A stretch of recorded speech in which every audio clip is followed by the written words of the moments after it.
La situation post-électorale des législatives au Bénin, une préoccupation pour le peuple du pays de Mathieu Kérékou.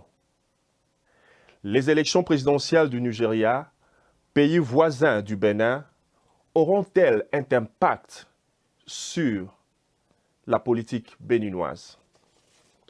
Chers amis téléspectateurs, c'est autour de tout ça que nous allons discuter avec notre invité de ce soir. Salut chers amis téléspectateurs et bienvenue dans notre programme. Je suis Ahmed Jibekari, votre humble serviteur, et ce soir, nous aurons une fois de plus le docteur Ladislas Prosper Agbessi, et bienvenue dans notre programme. Bonjour au peuple béninois, bonjour à la diaspora, et je voudrais par ce canal saluer notre équipe du mouvement de libération sur le plan national que sur le plan international. Le travail qu'ils sont en train de faire, ils continuent toujours par le faire dans tous les départements nationaux dans notre pays et sur le plan international. Je voudrais leur dire merci pour le travail qu'ils sont en train de faire. Chez nous, au pays, on dit souvent, et on va amener sur nous, et on doit coûter demain.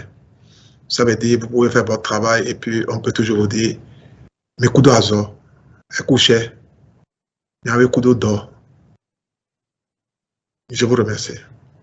Son Excellence, la situation post-électorale des législatives, alors que les ANC de génération avaient suggéré la non.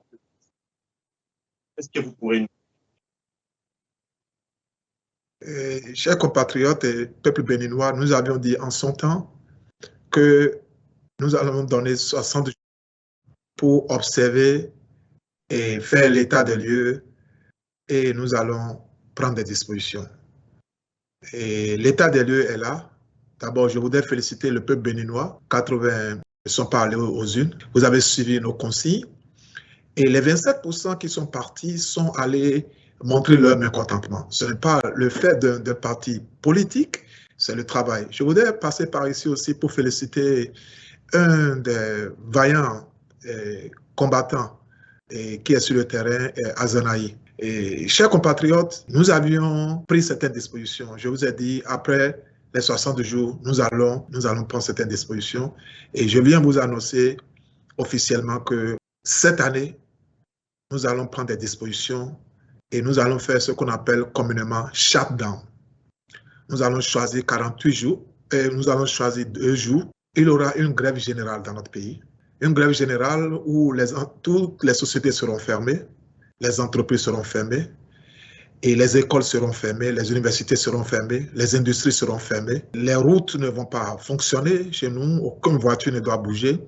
Seules les ambulances, les hôpitaux qui ont fonction à fonctionner. Nous allons demander aux forces de l'ordre de protéger nos populations, de les protéger dans la paix. Et les détails de cette marche seront discutés avec les partis sur tout l'étendue du territoire national, puisque nous sommes en discussion actuellement avec les forces de l'ordre de notre pays et la confrérie religieuse, traditionnelle, et puis les partenaires au développement. Et nous sommes aussi en discussion avec la communauté internationale on les informe de la suite de ce qui va se passer. Et nous sommes en train de faire cette marche pour réclamer la libération de nos prisonniers, le retour des exilés de notre pays, le droit constitutionnel de notre pays, remettre en place les institutions de notre pays, l'annulation le plus tôt que possible du Parlement et des institutions de l'instance. L'exécutif doit s'asseoir, on doit annuler ça, et nous allons commencer par préparer une transition qui va unir les fils de notre pays. Nous avons besoin d'une unité, d'une union et de concert avec tout le monde. Toutes les couches sociales de notre pays doivent revenir ensemble pour discuter et faire une transition qui va nous donner, qui va réorganiser la vie de notre pays. Nous sommes capables, c'est ça. Oui, comme on vous dit, capable. Mais une question, vous parlez de la grève, quels seront les mots pour cette... Et comme vous aviez fait les mentions des hommes, une fois que les hommes d'un commun accord. Que se passera-t-il et comment iront les choses? Je peux vous rassurer le peuple béninois que les forces de l'ordre du Bénin sont avec le peuple et sont avec nous.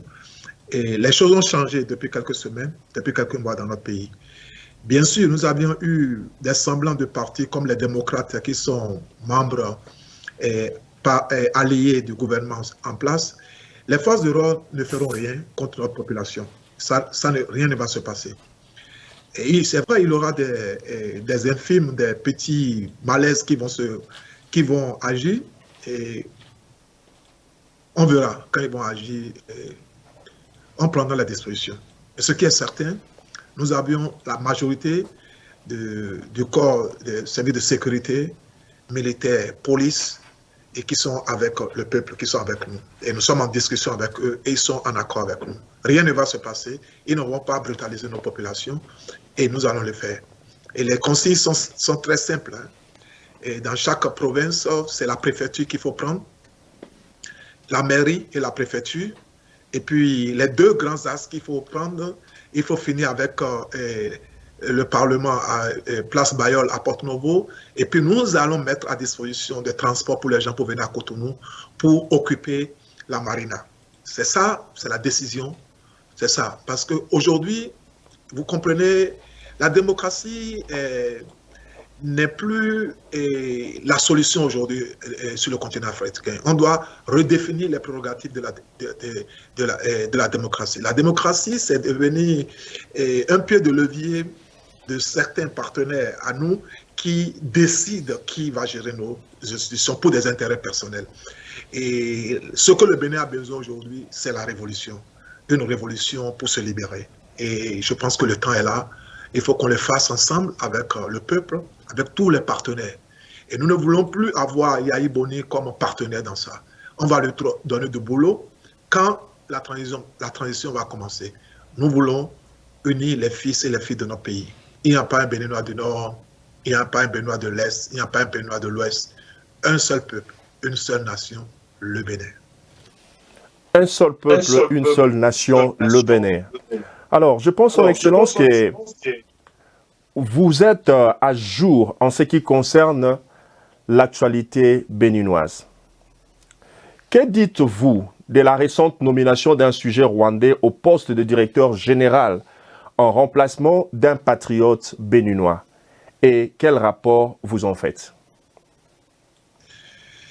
Et je crois que nous, actuellement, nous sommes très préoccupés pour redonner les grandes lignes, la cohésion dans notre pays, remettre les choses en place. On n'a pas de mot à dire. Nous, on sait qu'il faut travailler avec les partenaires extérieurs. Bien sûr, si on a un gouvernement, nous allons faire appel à des conseillers techniques de l'extérieur. Et on ne veut pas faire des discussions là-dessus. Mais je veux prévenir toute personne qui sont mal nommés dans notre pays, qui sont impliqués dans quelque chose, doivent savoir qu'ils seront des prisonniers dans notre pays. C'est tout ce que je peux dire. Toute personne qui est impliquée dans des institutions, il y a malveillance, nomination, et ils sont impliqués, s'ils sont impliqués pour donner des passeports à des personnes fictives, s'ils sont impliqués pour pour empêcher des Béninois, s'ils sont là pour préparer 2026, on ne sait pas. Mais nous, on ne veut pas, on n'a pas. Tout ce qui nous préoccupe actuellement, c'est reprendre, faire une transition, remettre les choses en place dans notre pays.